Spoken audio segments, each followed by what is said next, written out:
I'm sitting at my desk currently with my sketchbook because I'm going to show you guys how I draw Maximix nowadays. I know I did a tutorial back in the day before Maximix had a mouth, but now that Maximix does have a mouth and a nose and a different hairstyle, I want to do the tutorial again. I've been putting this off for the last couple hours because my dog is in the room currently with me because she's living in my room tonight. But I decided I'm gonna do it now because, you know, I'm fucking bored. So yeah, I'm gonna show you guys how to draw Maximix. And depending on how I edit this video, you may or may not be able to see the card game that I'm using to prop up my phone. I'm sorry in advance, I don't own a tripod. So first of all, we're gonna start off with the circle for the head. Important thing to note that when you're dealing with my style of art, the circle is always your start. Like, that's the base. That's the basis of every one of my drawings. I start every new character off with a circle. So this is basically our base. So I know that's like most people's base, but for me specifically, this is like the circle is very important. It doesn't have to be perfect, but it can't be bad. Obviously, it can't be like a freaking oval like that. Anyway, back to our tutorial. So you just draw 2 lines for the neck. I showed you this in my last tutorial for drawing Maximix. It's easy, just 2 lines for the neck. For the sweater, usually I like starting with the body first because then it gives me it's easier to draw the body first than to draw the hair first, you know? So for the sweater, it's just like a line outward and then a line inward. It can be round, these edges can be rounded. It doesn't really matter, but you have to, when you're connecting the neck to the sweater, don't just draw a straight line down. It makes you look like you have a long ass neck. Don't want to be freaking Steven Universe. Then a rounded thing right here, like a half circle, and then just a straight line down and a straight line inward. And then the same thing for the body. You can draw the body however you want. I usually just draw like a weird rectangle. So straight line down, curved line. You can bring this edge up as much as you want. And then I usually do like a curved thing right there. I gotta fix that. And then for the legs, just 2 straight lines down with a line connecting them at the bottom. And then you can do the shoes, which is just a small rectangle that kind of faces outwards like this. Don't make it just like a regular rectangle because then you look like you have boxes for shoes. Then you just draw a big line down the middle, or not really down the middle. You can place the line wherever you want. It depends on which way your character is facing. Then obviously we gotta add the pockets, which are just 2 rounded lines right there. And now for the arms, you know how to draw arms.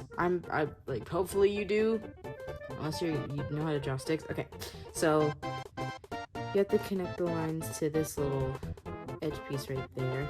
I just like to draw the lines straight down, and then this doesn't have to be rounded. It can be straight. It doesn't really matter. For the hands, you can draw them however you want. You can draw them like this. Have fun with a little perspective on the fingers. I've been having fun drawing hands like this. Just 1 finger, another one, and then kind of like the pinky out. I really like it that way. And then just do the same to the other side. Looks nice, right? There's your body. And now for the hair. The hair, I feel like, is the hardest part because everyone's just been drawing a big ploof. Like, I know. That's how it is. This is a concept image that when I was sick. It looks cute. No, it's fell. So for the hair, we just have to do a straight line down, like a rounded line. This is, and then kind of like a little bump right there. You're not going to be able to see it. You could just draw like a straight line there because like the horns are going to cover it up later. But I like to draw a little bump there. It makes it easier to make the hair more consistent, like every time. Then a little rounded bump right there. A little spike and then another rounded bump. Make sure that the hair is like right in this vicinity and not down to the shoulders.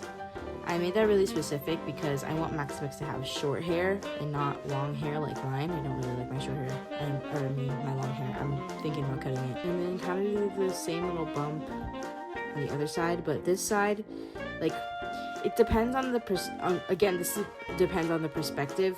Like, if your Maximix is facing the right, like facing this way, then you have to put this, you have to draw the hair you have to draw this side of the hair this way. And if your Maximix is facing left, then you have to draw this part of the hair, like on this side. So this part of the hair is significantly different. Words. You have to do like a little swoop, and then a little spike, and another bump. So that's part of the hair. And then this again depends on perspective, or like which way your Maximix is facing. If they're facing this way, you draw this side of the bangs like this. And if they're facing in the right side is kind of like a little curve, but still with this part sticking up. So if you want to take a screenshot, this is what the hair looks like without the horns. And remember, it's based on perspective. If your Maximix is facing this way, then these are swapped. And if your Maximix is facing this way, it looks like this.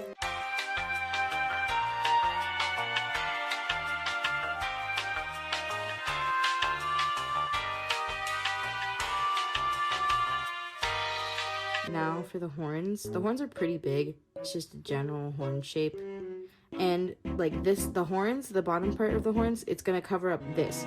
So it goes right down to the start of the little bump where this little swoop is. And for the other side, it goes like right in the middle of the second bump.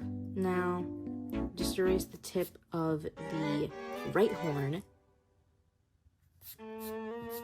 The side the horn is broken on, it never changes, it's always the right horn. So how I draw the crack is like one little spike right there, and then one longer spike, and then connect that longer spike to this other tip. For the eyes, make like, this again is based on perspective. Make one eye, like if they're facing to the right, then make the right eye smaller than the left eye. The left eye should look bigger. Or the eye that is on the other side of which way Maximix is facing should be bigger than the other one. For the eyebrows, you can make the eyebrows however you want. I just like putting them in like the surprised expression. I don't know why. And then just two little ovals for the pupils. And then for the nose, it's just a little heart. And for the smile, you could do it however you want. How I like to draw the smile is one little line right here, a little curve, and then another little line right there. It looks like fangs, even though Maximix doesn't really have fangs. I just like drawing the smile like that. It makes her look cute. This is just a tutorial. I don't know why I'm trying to be a freak about it. She looks better than, she looks better than this, I promise. Ugh. Cut the cameras, dead ass. Okay, I fixed it to the best of my ability. She still looks a little scared, but that's okay. So now the last part is the tail. If your Maximix's arm is covering up this pocket, or like if your Maximix is facing this way, then the tail is going to go on this side. And if your Maximix is facing this way, the tail is going to go on this side. What you want to do for the tail, if the arm is covering up this pocket, then you just kind of want to start drawing a line, or like hover over the paper and like start like pretending to draw the line, and then right when it stops like at the end of the arm, then start drawing the tail for real. Now for the tip of the tail, it's just a very wide triangle. There you go. You have Maximix. I hope this tutorial helped. It's like, I don't know what time it is. It's like 9. I gotta go to bed. Good night. See you guys next video.